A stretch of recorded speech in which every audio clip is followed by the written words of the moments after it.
நீ ஐயா பேர் சொல்லி கேட்ட அத்தனைய கோரிக்கைகளும் நிறைவேற்றிவிடப்பட்டது. இப்போ உறுப்பு அமைச்சர் அவர்கள் நேரம் அதிகம், நேரம் இல்லை, சீக்கிரம் பதில் சொல்ல விட மாட்டேன்றீங்களா? சீக்கிரம் அவ்வளோ கேள்வி கேட்ட 10:30 மணிக்குள்ள முடிக்கணும். நீ ஐயா அவருடைய திருப்பெயரை சொல்லி கேட்ட அனைத்து கோரிக்கைகளும் அறநிலையத்துறையின் சார்பில் இந்த எங்கள் ஐயா அவர்கள் ஆட்சியில் நிறைவேற்றி தரப்பட்டிருக்கின்றது என்பதை பேரவைத் தலைவர் வாயிலாக உறுப்பினருக்கு தெரிவித்துக் கொள்கிறேன். மாண்புமிகு பேரவைத் தலைவர் அவர்களே, பிரசித்தி பெற்ற மேச்சேரி பத்திரகாளி திருக்கோயில் குடமுழுக்கு செய்து 16 ஆண்டுகள் ஆகிறது.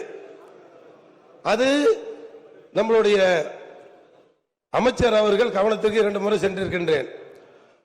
சேலம் மாவட்டத்தில் இருக்க அறநிலையத்துறை அதிகாரிகள் ரொம்ப மெத்தன போக்கில் இருக்கின்றார்கள். சரி, நேரம் இல்ல, அதை அவை குறிப்பிட்டு நீக்கிறது. உங்க கேள்வியை மட்டும், உங்களுக்கு என்ன வேணுமோ அதை மட்டும் கேளுங்க. குடமுழுக்கு அவர் சென்ற எனது கோரிக்கை ஏற்று நீங்க ஆகஸ்ட் மாசம் மேச்சேரி பத்திரகாளி கோயில் குடமுழுக்கு செய்யணும்னு சொன்னீங்க. இந்த நிமிஷம் வரைக்கும் அதெல்லாம் அடுத்த மாசம் அந்த குடமுழுக்கு செய்வீர்களா என்று நான் அறிய விரும்புகிறேன். 2வது, மேச்சேரி பத்திரகாளி கோயிலில் நம்மளுடைய அன்னதான மண்டபம் கருவறைக்கு அருகாமையிலே இருக்கின்றது. அதில் குளித்தவர்கள், குளிக்காமர்கள், தூய்மை இல்லாதவர்கள் உள்ளே சென்று அந்த அந்த அன்னதானத்தை சாப்பிடுகிறார்கள். நீங்கள் ஒரு 4.5 கோடி ரூபாய் திட்டத்தில் உணவு மண்டபம், முடித்திருத்தும் மண்டபம், பக்தர் தங்கும் மண்டபம் அவுட்டில் கட்டுகிறீங்க. அங்க அமைத்து கொடுக்குமா கேட்டுக்கொள்கின்றோம். மற்றபடி 8 மாசமா அந்த கட்டடம் முடிந்து இன்னும் மக்கள் பயன்பாட்டுக்கு வரவில்லை. நம்ம முடித்திருத்தும் மண்டபம், பக்தர் தங்கும் மண்டபம், அது கட்டடம் முடிஞ்சிருச்சு. 4.5 கோடி ரூபாய் நீங்க கொடுத்தீங்க, வேலை முடிஞ்சது, இன்னும் வந்து பயன்பாட்டுக்கு வரல. எப்ப பயன்பாட்டுக்கு வரும் என்பதை அறிய விரும்புகிறேன். அதே மாதிரி நம்மளுடைய பசுபதீஸ்வரர் கோயில் முடிஞ்சிருச்சு, அதை குடமுழுக்கு பண்ணோம். காமாட்சி அம்மன் கோயில் மேச்சேரி முடிஞ்சிருச்சு, குடமுழுக்கு பண்ணோம். நம்ம சேலம் வெண்ணங்குடி முனிப்பன் கோயில் ஏற்கனவே சுருக்கமாக கேள்வி முடிக்கணும். 10 மணிக்குள்ள அதை எழுதி கொடுத்துருங்க. பேரவை துணைத் தலைவர் முன்னாடியே கேட்டா அடுத்த கேள்வி கேன்னு பேரவைத் தலைவர் சொல்லி சுருக்கமா தான் பேசுறேன். முக்கியமானவர்கள் அமைச்சர் பதில் சொல்றாரு, அமைச்சர் கொடுத்திருக்க. அதாவது அமைச்சர் அவர்கள் சேலம் வெண்ணங்குடி முனிப்பன் கோயில் ஒரு நாளைக்கு 500 வாகனம், 2000 பேர் அங்க வந்து தரிசனம் பண்றாங்க. முன்னாடி வெயில்ல இருக்குதுன்னு சொல்லி சொன்னோம்.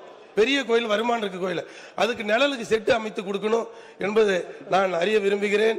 ஆகவே இந்த சேலம் மாவட்டத்தில் நம்மளுடைய திருக்கோயிலுக்கு சொந்தமான இடம் எத்தனை பேர் குத்தைக்கு ஓட்டுகிறார்கள், எவ்வளவு பேர் குத்தை பணம் கட்டுகிறார்கள், பணம் கட்டாம எத்தனை பேர் சேலம் மாவட்டத்தில் இருக்கிறார்? அமைச்சர் ஒரே நிமிஷம், துணைத் தலைவர் அமைச்சர் நேரம் இல்ல, அமைச்சர்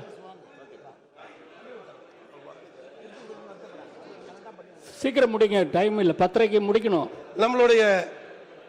நம்ம அறநிலையத்துறை அமைச்சர் பேப்பர் இல்லாம தமிழ்நாட்டில் இருக்கிற அத்தனை திருக்கோயிலுக்கு கொடுத்திருக்காங்க. இந்த கோரிக்கையை அறிய பேரவை துணைத் தலைவர் மூலமாக அறிய விரும்புகிறேன். மாண்புமிகு அமைச்சர் அவர்கள். மாண்புமிகு பேரவைத் தலைவர் அவர்களே, விருந்து மண்டபம், பக்தர்கள் தங்கும் மண்டபம் 4,80,00,000 ரூபாயில் கட்டி முடிக்கப்பட்டு விட்டது. அதற்கு சுற்றுச்சுவர் 48 லட்சம் ரூபாய் செலவில் கட்டப்பட்டு வருகின்றது. உறுப்பினர் அங்கு ஆய்வுக்கு செல்லவில்லை என்று நினைக்கின்றேன். அந்த கட்டுமான பணி நடந்து கொண்டிருக்கின்றது. முடிந்தவுடன் சுற்றுச்சுவர் கட்டுமான பணி முடிந்தவுடன் விரைவில் திறக்கப்படும். அதேபோல் அவர் கோரிய 2 கோயில்கள், பசுபதி ஈஸ்வரர் கோயில், காமாட்சி அம்மன் திருக்கோயில் 2ம் மார்ச் மாதத்திற்குள் குடமுழுக்கு நடத்தப்படும் என்பதை மாண்புமிகு பேரவையின் தலைவர் வாயிலாக தெரிவித்துக் கொள்கிறேன். நீ ஐயா பேர் சொல்லி கேட்ட அத்தனைய கோரிக்கைகளும் நிறைவேற்றிவிடப்பட்டது. இப்போ உறுப்பு அமைச்சர் அவர்கள் நேரம் அதிகம், நேரம் இல்லை, சீக்கிரம் பதில் சொல்ல விட மாட்டேன்றீங்களா? சீக்கிரம் அவ்வளோ கேள்வி கேட்ட 10:30 மணிக்குள்ள முடிக்கணும். நீ ஐயா அவருடைய திருப்பெயரை சொல்லி கேட்ட அனைத்து கோரிக்கைகளும் அறநிலையத்துறையின் சார்பில் இந்த எங்கள் ஐயா அவர்கள் ஆட்சியில் நிறைவேற்றி தரப்பட்டிருக்கிறது என்பதை பேரவைத் தலைவர் வாயிலாக உறுப்பினருக்கு தெரிவித்துக் கொள்கிறேன். செய்திகளை உடனுக்குடன் தெரிந்து கொள்ள கீழ்கண்ட கேபிள் மற்றும் டிடிஎச் நெட்வொர்க்குகளில் எம்நாடு செய்தி தொலைக்காட்சியை காணுங்கள். பாதகம் செய்பவரை கண்டால் நாம் பயம் கொள்ளலாகாது பாப்பா. மோதி மிதித்து விடு பாப்பா, அவர் முகத்தில் உமிழ்ந்து விடு பாப்பா. அண்மை செய்திகளை உடனுக்குடன் தெரிந்து கொள்ள இணைந்திருங்கள் எம் நாடு தொலைக்காட்சியுடன்.